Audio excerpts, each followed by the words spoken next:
നിർബന്ധം കൊണ്ട് മാത്രം രാജുവിന്റെ കല്യാണം കഴിച്ചത്. അല്ലാതെ എന്നോട് ഇഷ്ടമുണ്ടായിട്ടൊന്നും അല്ല.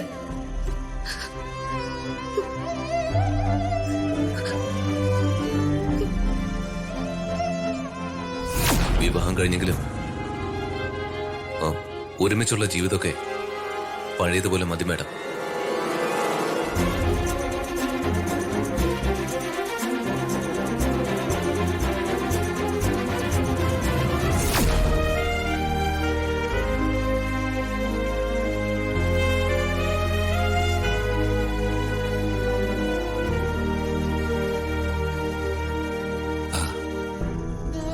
മോളെ ലേശം ചുക്ക് കാപ്പിയാ.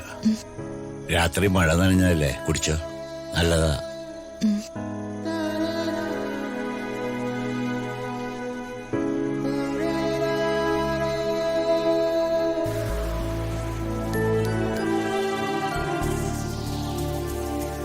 പണ്ട് വലിയ വലിയ മനപ്രയാസങ്ങൾ വരുമ്പോ തറവാടിന്റെ മുറ്റത്ത് വർമ്മസാറും ഇതുപോലെ അങ്ങോട്ടും ഇങ്ങോട്ടും നടക്കാറുണ്ടായിരുന്നു.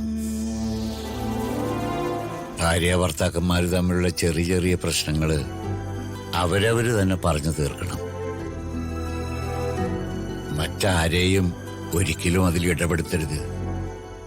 അല്ല, ഞാനും അതിൽ ഇടപെടാനോ മധ്യസ്ഥനായി മാറാനോ ഒന്നുമല്ല. ഒരച്ഛന്റെ വേവലാതി, അതുകൊണ്ട് ചോദിച്ചതാ. എന്താ മോളെ, എന്താ നിങ്ങൾ തമ്മിലുള്ള പ്രശ്നം? അല്ല, പറയാൻ ബുദ്ധിമുട്ടുണ്ടെങ്കിൽ പറയണ്ട, നിങ്ങൾ തന്നെ പരിഹരിച്ചാ മതി.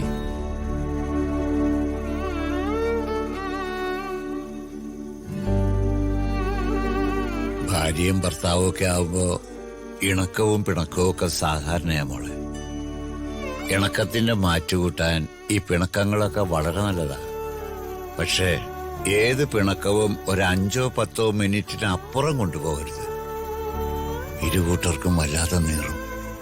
മോളെന്റെ മരുമോളായതുകൊണ്ട് മാത്രമല്ല, മോള് എനിക്ക് കൂടി പ്രിയപ്പെട്ട കോവിലകത്തെ കുട്ടിയാണ്.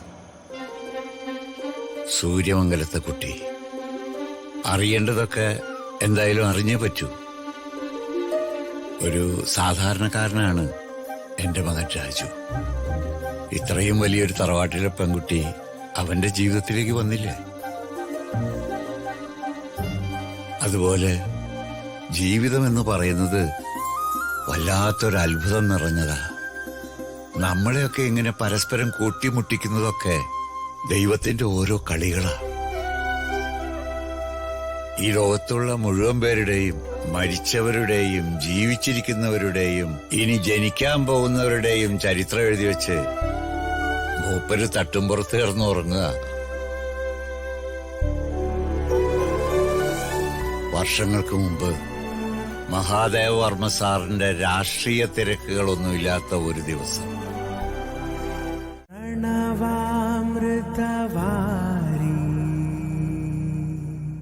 അഭയാംബിക കരുണാംബുരാശി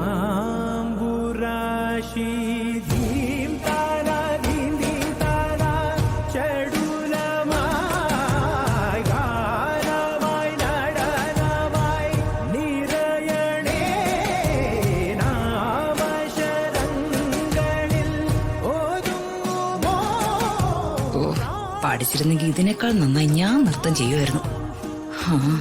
പഠിക്കാനുള്ള മോഹം ഒന്നും നടക്കില്ലല്ലോ.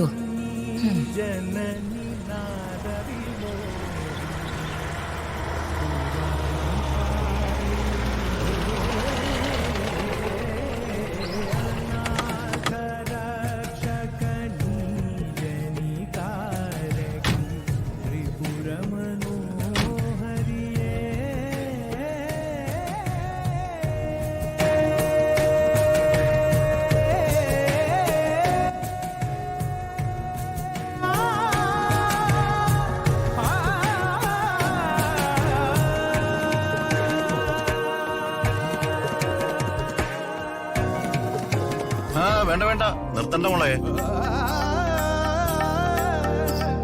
നൃത്തം നടക്കട്ടെ. മോളുടെ സർഗവാസന അച്ഛനൊന്ന് കാണട്ടെ. നടു.